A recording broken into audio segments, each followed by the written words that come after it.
Happy Sunday. My family and I just got back from church. It's a really good service. So the purpose of this video is to just give you guys a little background on why I wrote my book, Say Her Name, my story of four mothers and daughters, and also the process it took. So where do I start? Okay. So, a little background. Ever since I would say junior high, I was always intrigued with storytelling.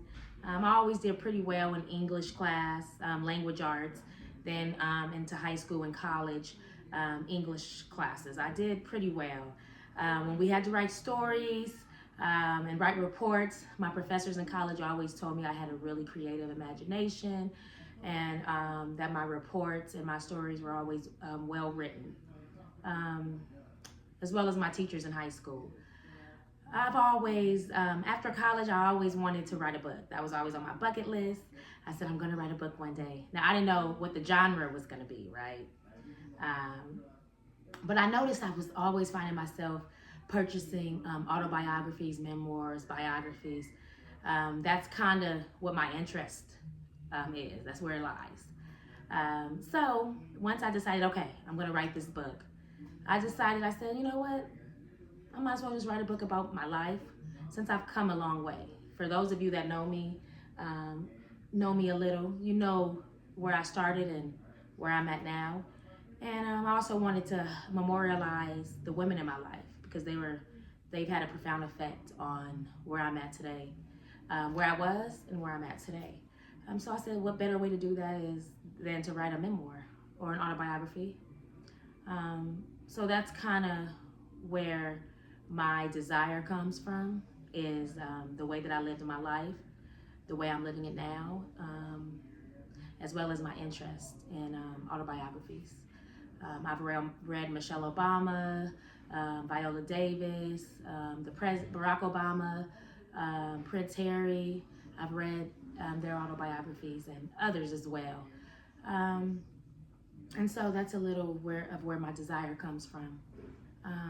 Now let's talk about the process of writing this book.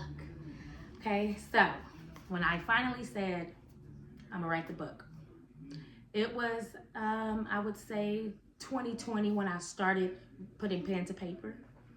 And once I found a print company and an editing company, which they were the same for me, to put my book together, that was about the beginning of the following year, 2021. I was still writing, mind you, as well, but I just wanted to find my resources that I was going to need. My book was almost done. Well, my manuscript was almost done by that time. It took me about a year to almost finish my manuscript. So once I got with them, they looked over my manuscript. They got me an editor. I started working with the editor. She was editing, I was changing things here and there. That took almost another year, okay? So by the time I finished that process, I turned my manuscript in, turned my pictures in. We went over how I wanted the book, the layout, and everything like that. And by the time my first print was, I think November, it says it in the book. I think it was November 2021. That's my first print, not my first distribution, okay? Or publishing. It's just my first print from this company. Yeah, it's November 2021, first print, it says it here. So that was a long process. Now when I took on this, I didn't know all the details and the intricacies of what it was gonna take to actually write a book, get the book edited, distribute the book, and then market the book, right? Because in your first novel, you don't know what all that entails. So I'm like, oh my God. So just the editing part and the print took almost 2 years just for that. Okay. So as you guys know, after that, while I was in the midst of getting my book printed and edited, I was pregnant, right? So once I had my first print, I was already pregnant. And so I said, you know what, I'm going to hold off on getting it distributed and marketing and all that, because that's more money, more time, more energy. And I was pregnant. I was almost going to be having the baby. So I held off. I had my baby. After that, I was working, and then we're a military family, so we ended up moving to Italy, then Germany. That was a almost 2-year process, and then when we came back to the States, which was the end of last year, I said, okay, now it's time for me to finish this process. So the end of last year, 2024, I started the distribution process of my book. I found Book Baby, and they assisted me with the distribution. And then I found another company that assisted me with the marketing, and that's where I'm at right now. April of 2025. I'm marketing my book now, and it's out there in the stores, Barnes & Noble, Amazon, and Book Baby. Barnes & Noble and Amazon is on pre-sale. Book Baby, you can buy it now, okay? So that's where I'm at now. Now, that's been the whole process from 2021 to now. That's 4 years almost. It's the end of 2021 when I actually got it printed. But from the time I started writing it, 5 years, 2020. It's been a long journey, and I was dedicated. But just for those that are thinking about maybe writing a book and whatever their interests are, their desires, it takes a lot of commitment, dedication, time, energy, and a little bit of money if you want to market it the correct way. And if you're not a self-publisher, which I'm not, it's going to take a little bit of coins, okay? But I'll tell you, it's been so fulfilling, so therapeutic for me.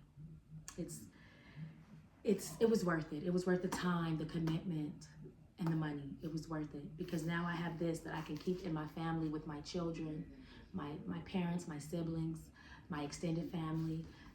Because the book is not just about me. It's not just about my ups and downs. It's about my foremothers, my grandmother, my great-great-grandmother, my mother, because they helped shape me too as well. They were great, phenomenal women, and they are great, phenomenal women. So it was worth it, but it does take a commitment. Less than 1% of the population actually not only writes, but has had their book published, distributed, and marketed. Less than 1% of the population. So that goes to tell you just how much, how difficult it is, and how meticulous it is, and how much energy it takes to not only write the book, but have it published. But I usually stick to what I say I'm gonna do, no matter what. I'm hard-headed when it comes to that. If I say I'm gonna do it, and it means something to me, I try my best. Everything that I have in me, I will pursue it to the end. And so yeah, that's the process of my book. That's why it took me so long, guys, to put it out there to you, okay? And so I'm gonna be making little blogs and future videos and just highlighting other books other memoirs and autobiographies that I've read, and maybe reading some excerpts from them. But I have more coming with marketing, okay? I'm going to a LA book fair. I'm having a book signing, so there's more coming, okay? Just I'm gonna read maybe a page or two out of my book for you guys, okay? Now go buy my book, write some good reviews on all the platforms once you get the book and read it, okay? So I'll read the first page or so. Chapter 1, Broken Pieces. I was startled awake early one morning to the sound of glass shattering. I leaped out of bed, over my younger sister's head, out of the bottom bunk we shared. I ran to the stairwell, which had somehow become the focal point of our family's home. When bad things happened, we crowded around the top of the stairwell, either witnessing the painful incident or weeping after being delivered terrible news. I yelled from the top step, "What was that sound?" My mom ran at me with a look of horror in her eyes. Without a word, she grabbed my hand and screamed for my siblings. We all followed her lead in a single file line, running down the stairs in our pajamas, half awake, not knowing what would be waiting for us below. We ran over broken glass, trying not to slip from the spilled milk that coated it like an ice-cold bowl of cereal. I grew frightened as I realized what was happening, but I was only 5 years old and did not feel like I would be able to protect myself or my mother from the dangers that awaited us. So that's just the first page. I want you guys to go purchase the book to read the rest. It's an interesting book, okay? It talks about where my mind was, where I was emotionally, physically, financially, from the time I was young to where my mind is now. Okay, when you're young, your frontal lobe of your brain is not fully developed.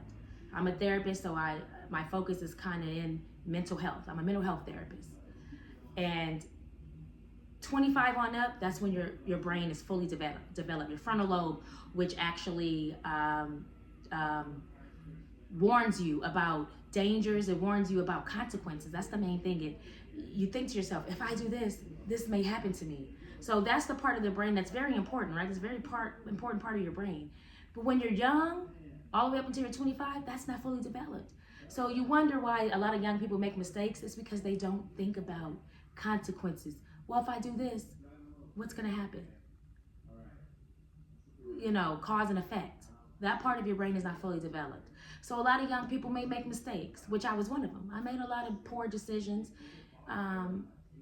And I overcame those. As I got older, you know, as I learned from a lot of my mistakes, I overcame those and I became a different person.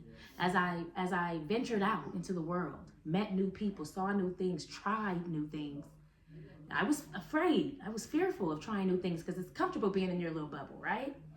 But it's important to get outside that bubble. Go out there and see what the world has to offer you. Don't be afraid. And because I did that, it helped shape me to who I am today. I'm still Joanne, but just a more mature, more thoughtful, more conscientious Joanne. So there's more to come, guys. I hope you enjoyed this. See you next time. Bye-bye.